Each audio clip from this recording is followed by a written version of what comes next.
पथर खादान निखोज शिशुपुत्र मृतदेह उद्धार हत्या अभियोग नहीं अभियुक्त बाउरी को गिरफ।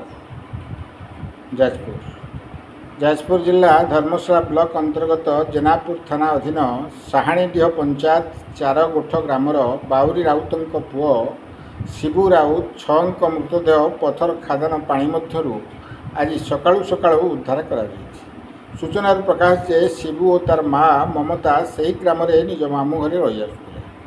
शिबू दैनंदिन ट्यूशन सारी घर फेरी दुकान को जाइथिला। घर को फेरी नथिबारु परे परिवार लोक खोजाखोजी करी पाई नथिले। गुरुवार सकाळु शिबूर मृतदेह स्थानीय पहाड़ खादान पानी भितर भासुथिबार देखिबाकु मिलिथिला। खबर पाई जेनापुर पुलिस और अग्निशम बाहिनी पहुंची मृतदेह को उद्धार कर व्यवच्छेद पाई धर्मशाला मेडिकल को पठाई जनापड़ी। तेबे शिबू तार बापा बाउरी हत्या करथिबा नै शिबू मामू घर लोके अभियोग करिसेंती। अभियोग आधार में मृत शिबूर बापा बड़ बो जेजेबापा जेजेमा को पुलिस थाना रे अटक रखी संधानी कुकुर घटनास्थल पहुंची तदंत करथिला। धर्मशाला सुशांत कुमार गोछायतन रिपोर्ट कांतिधारा प्लस।